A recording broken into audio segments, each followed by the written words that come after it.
Funding for this program is provided by Annenberg CPB to advance excellent teaching.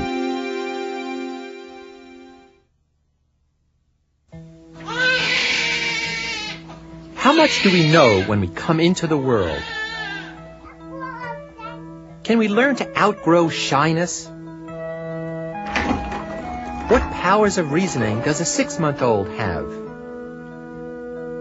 Remember, Big Snoopy's in the same place where Little Snoopy's hiding. Can a 2.5-year-old understand symbols? The Developing Child, this time on Discovering Psychology.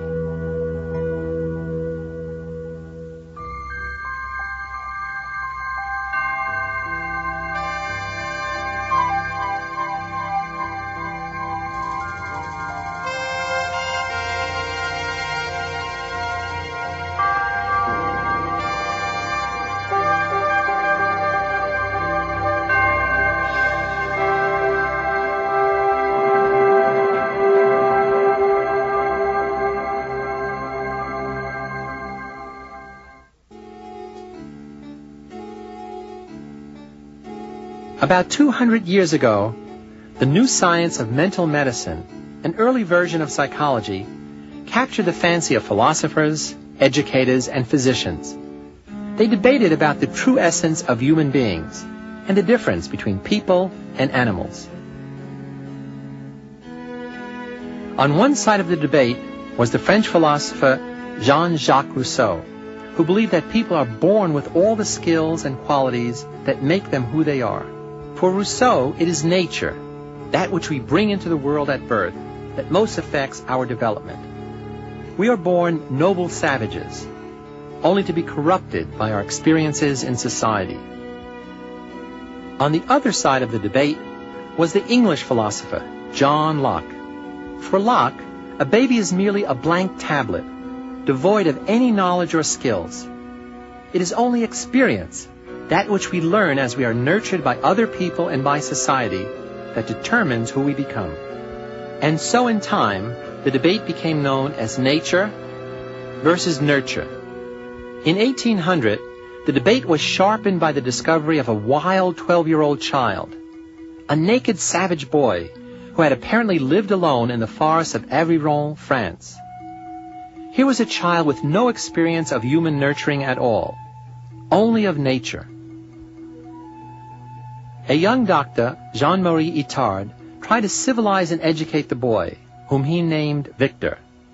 At first, his intensive program seemed to be working. Victor learned how to avoid danger and how to follow instructions. But after 5 years, all progress stalled. Itard reluctantly called off the training program. Victor died at the age of 40, still unable to speak and behave like an ordinary man. For many, the case of the wild boy of Aveyron was proof that nature, more than nurture, affects human development, that the new environment could not overcome Victor's basic imperfections. But others held that we are more the products of our environment than we are blind followers of our natural genetic inheritance. But which is true? What skills and knowledge are we born with? And what do we have to learn from others? Today, we'll try to find out by exploring how developmental psychologists investigate the contributions of both heredity and environment to the development of a child. Oh, I never know why we do a beautiful job. Have you ever wondered what a baby sees when it's born? Sweet baby. Oh, my sweetheart. Oh, baby. He's crying already. Oh, sweet. Nice, Johnny. How it experiences the world. What it likes and dislikes. How helpless it is.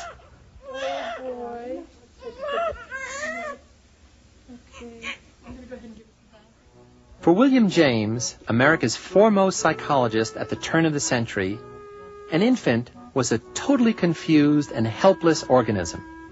James believed that babies are assailed on all sides by overwhelming sensations.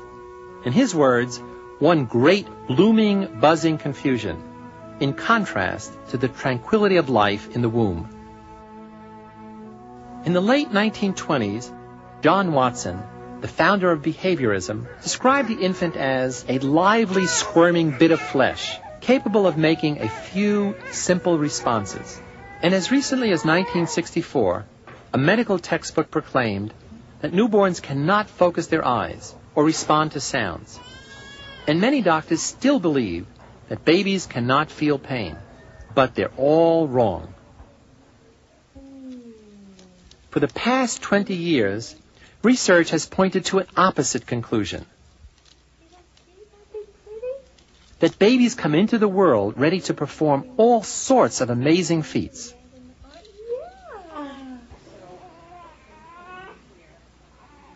A few minutes after birth, a newborn's eyes can turn in the direction of a voice, searching for the source of sounds it prefers.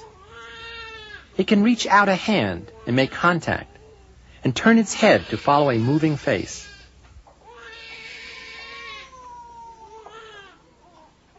New research is showing that babies are also born with likes and dislikes. As early as 12 hours of age, they show pleasure at the taste of vanilla, and they smile when they smell bananas, but they recoil from the taste of shrimp. And their hearing functions even before birth, so infants are prepared to respond to certain sounds as soon as they leave the womb. They prefer female voices. They're lulled to sleep by the sound of a heartbeat, and they can immediately recognize their mother's speech. Vision, however, is less well developed. Babies are born legally blind, with about 20/500 vision. The reason is twofold.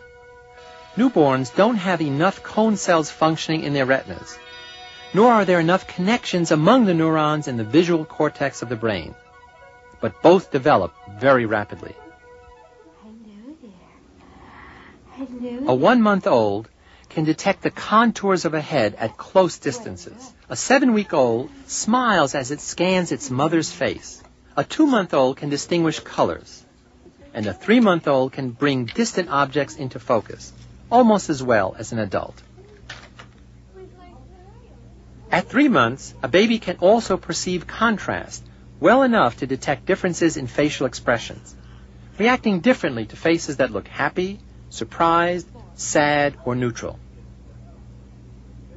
So it seems that human infants are a lot less helpless than previously believed.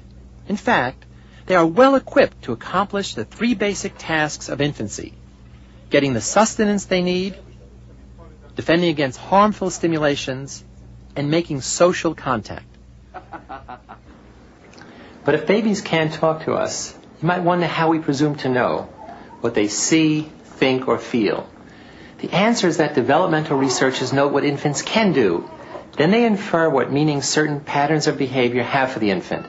For example, babies can move their eyes to look at things.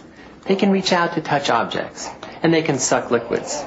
These simple behaviors are then used to index their abilities and their psychological states. Babies prefer novelty to familiarity. Too much of the same thing quickly loses its appeal. This decrease in response to any repeated event is known as habituation. When the baby responds to another stimulus in a way that shows it perceives that stimulus to be different, the response is known as dishabituation. Together, habituation and dishabituation are one key to understanding a baby's mental processes. Researchers use the amount of time a baby spends looking at objects and its heart rate as measures of attention, preferences, or perceptual ability. Changes in the rate of sucking, smiling, sticking out the tongue, and crying can also be used to measure a response to different events.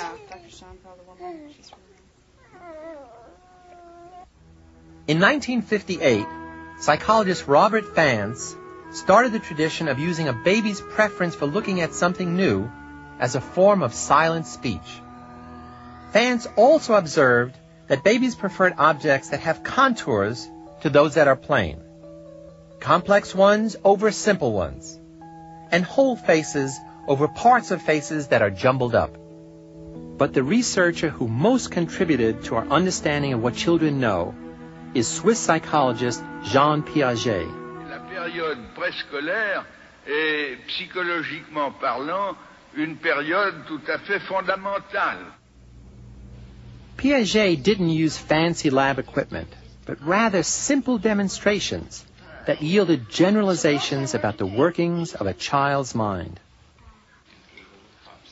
Consider how a child understands that when the appearance of something changes, it doesn't necessarily mean that the object itself has changed.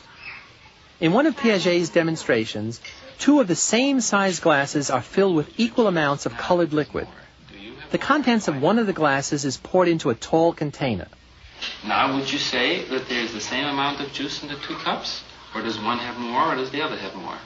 This one has more. This one has more? Yeah. Why do you say that one has more? Because it's skinnier.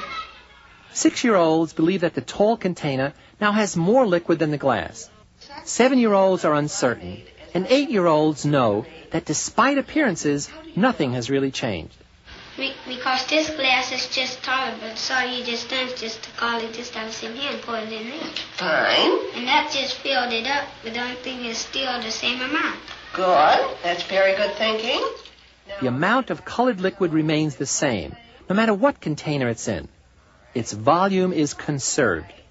But for all the value of Piaget's work, he, like many others, underestimated the age at which children develop various skills, because he confused their physical ability with their ability to understand. Often, children's mental functioning develops before their ability to make a certain physical response. At the University of Illinois, a team of researchers is now using ingenious experiments to discover previously unsuspected abilities of newborns and young children. 3 months, 23 days. Professor René Bellajon studies how babies develop the concept of object permanence. By object permanence, we mean really a set of beliefs about objects. The first and most fundamental belief is that objects continue to exist when hidden. The first person to investigate the development of object permanence beliefs in infants was Jean Piaget, the famous Swiss psychologist. And he claimed that it's not until approximately 8 to 9 months of age that infants understand that objects continue to exist when hidden, and that it's not until approximately 12 months of age that babies begin to understand that objects not only exist but retain their physical and spatial properties when hidden. What we've done is to devise a series of tasks where the infant simply had to look at possible and impossible events. In this experiment, a 6-month-old baby watches a cart rolling down tracks, going behind a screen and coming out the other side. The screen is lifted to show a block sitting behind the tracks. Next, the baby sees the block placed on top of the tracks. The screen comes down, the cart rolls exactly as before. But in the real world of permanent objects, the block should have stopped the cart. The baby stares longer at this apparently impossible event. When infants are surprised or puzzled by an event, they tend to look at it longer. So our prediction is always that if infants perceive the events as we do, then they will look longer at the impossible or magical event than at the possible event.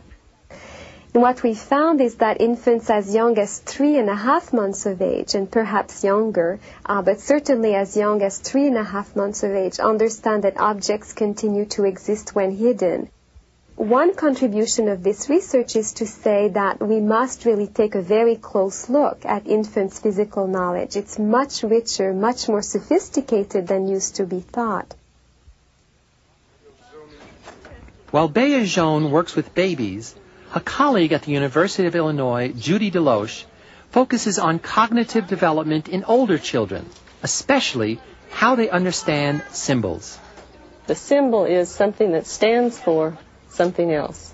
A symbol tells you about something other than itself. Now, symbolic ability is probably the main characteristic that sets human beings apart from other creatures. So one of the main developmental tasks for a young child is to start acquiring symbol systems. Children have to learn to speak, they eventually learn to read, and so forth.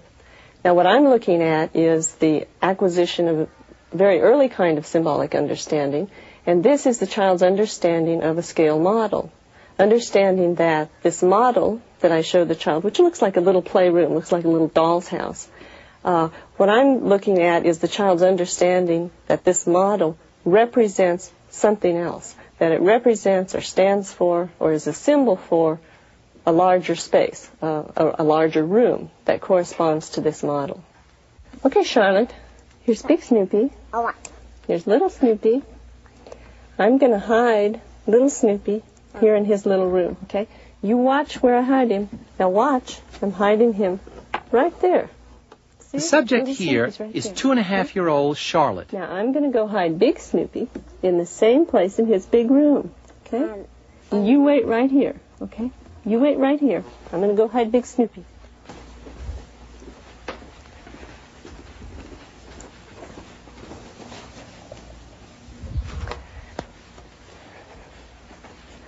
Okay, Charlotte, can you come find Big Snoopy? Remember, Big Snoopy's hiding in the same place in his room where Little Snoopy's hiding.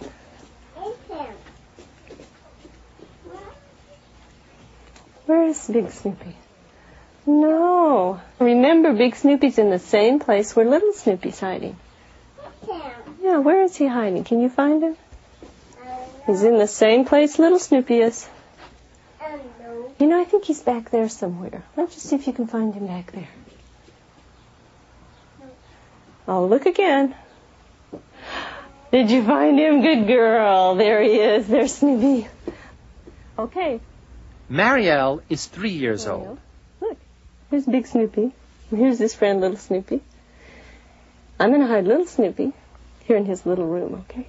Now you watch while I hide Little Snoopy. And I'm hiding him right there, okay? He's hiding there. Now I'm going to take Big Snoopy, and I'm going to take Big Snoopy and hide him in the same place in his big room, okay? You wait right here while I go hide Big Snoopy. Okay. Here I go.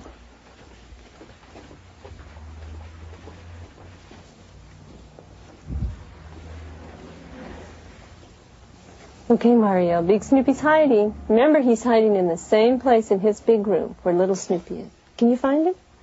Come find Big Snoopy. Let's see where he is.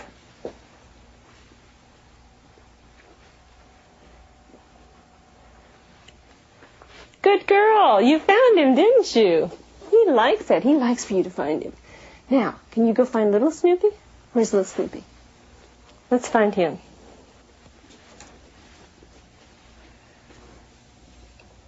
Good girl, Marielle. You knew right where he was. Good for you. It's when you see a child going from just really not understanding something, a few weeks later, a few months later, showing almost full comprehension of it, then you're so aware of the developmental process, and you're aware that children have this enormous amount to learn, and things that we just take for granted, the kid's in there thinking about it, working on it all the time, trying to work these things out, trying to figure out how the world operates. The 2-year-old's a very busy person cognitively. In fact, I think it's probably safe to say that a 2-year-old thinks more than you or I think, because they have so much more to figure out. Other researchers utilize the visual cliff, developed in 1960 by Eleanor Gibson and Richard Walk. One side of a plexiglass sheet is painted, and the other side is transparent, with a painted pattern beneath it, creating the illusion of a drop. Come here, Cameron. Oh, look. Come here. Oh, This baby, who has just begun to crawl, will cross the drop. Come here. You get that? You get... Oh. Good job.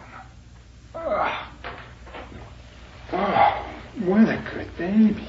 Katie, what are you doing? You can crawl. Come here. Katie, This baby, who has been crawling for over a month, will not cross. Come here. Come here. The visual cliff is used to study the development of depth perception and the emotion of fear. From about 8.5 months on, children will not cross the cliff. This new emotion, fear of heights on the visual cliff, is made possible by the new experience of crawling. Katie, can you come over here? So newborns are not blank slates, and they're not completely helpless. In fact, they come into the world equipped to learn, think, and solve problems. And not only that, they're also equipped to charm their caretakers into relating to them. Considering how helpless they are and how hard it is to raise children, the human race might have died out a long time ago if babies weren't primed to be so cute. A baby's smile and coo may be the most effective survival mechanisms of all. Some babies, of course, smile more than others, which brings us to another critical part of each infant's primal makeup, one that goes beyond perceptual and cognitive abilities, and that's his or her temperament. Some babies are excitable and active, while others are calm and passive. This is true regardless of the culture. Such temperaments exhibited at birth are biologically based. They are constitutional tendencies that can affect the child's personality. Harvard psychologist Jerome Kagan has been studying inherited behavioral differences between timid and bold children. Kagan and his colleagues observed the children on closed-circuit television. Our general view is this, that a small proportion of children, we think maybe 10 to 15%, but no more, are born with a slight push from nature to be either very outgoing, the way that child with the drum is, or with a slight bias to be fearful, vigilant, apprehensive, cautious. Although there are other temperamental variables, it might be that this is the most salient temperamental quality in mammals. That's just a possibility. So there's no fundamental difference in intellectual ability or abilities between the two groups. Wow. None of us believes parents should be fatalists. That is to say, we have many cases of parents who nature gave them a cautious child, and through gentle handling, introduction of their child to other peers, a gentle persuasion of their child to try to conquer their apprehensions, we have seen these children change. And therefore, there's no need to say there's nothing I can do just because their child happened to begin life with a slight push in this direction. So biology is not destiny. Born shy doesn't necessarily mean a lifetime of shyness. Later experiences can enable some to overcome their shyness while creating shyness in others. In addition to shyness, the personality trait that shows the most genetic influence is activity level. But once again, though biologically based, this trait can be modified by learning, training, and experience. Research with animals tells us more about these traits. Here at the National Institutes of Mental Health Animal Center, Stephen Sumi has been studying the behavior of genetically shy monkeys. It appears that shyness is inherited, that is, genetic differences between individuals largely determine which individual will be shy. And those individuals that have this characteristic start showing it very early in life. Within the first 2 or 3 weeks of life, for example, we can begin to see differences between the shy monkeys and those that are not, because those that are not begin to leave their mother to explore, but the shy ones stay back and seek their mother's contact for protection. We've been able to change the behavior of some of our shy monkeys by rearing them with unusually nurturant foster mothers, mothers who are supportive and protective at all times. And with these mothers giving these monkeys a good firm basis and support network, they show good outgoing behavior, they interact readily with their peers, and in some cases they may turn out to be the dominant members of their social group. But if you take away the support network of these individuals, they revert right back to their shy behavior. It's almost as if you were turning a switch on and off. It looks like the basis for this shyness in monkeys is very similar, if not identical, to the basis for shyness in humans. We know this in terms of the types of behavior that are shown and at what points in development, where there are strong parallels. We know it in terms of the underlying physiological systems, where the same characteristics physiologically that identify our shy monkeys also can be found in shy humans. And we also believe that the connection is there because just like you can modify shy behavior in humans, you can also modify it in monkeys through certain types of experience. There is also clear evidence that genetic influences are significant for some cognitive abilities, such as verbal skills, and for some kinds of psychopathology that surface later in life. It is also clear that environmental factors play an important role in any complex behavior or ability. Family experiences make us different, and so do our cultural backgrounds. While biological inheritance provides the potentials for development, environment determines if those potentials are realized. Thus, nature and nurture interact to mold all behavior. In our next program, we're going to explore one of the most remarkable accomplishments of the human species. It first occurs between the tender ages of 1 and 2 years old. But most of us don't stop for the rest of our lives. I'm talking about talking. How children acquire the miracle of language. Next time, I'm Philip Zimbardo.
Funding for this program is provided by Annenberg CPB to advance excellent teaching.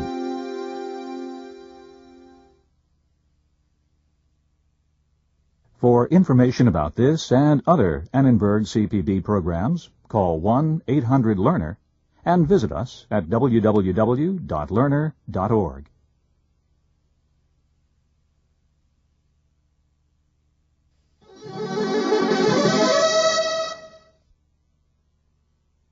To learn more about the Annenberg CPB Channel series and workshops for teachers, how to take them for credit, how to buy them on video cassette, call 1-800-LEARNER and visit us at www.learner.org/channel. The Annenberg CPB Channel.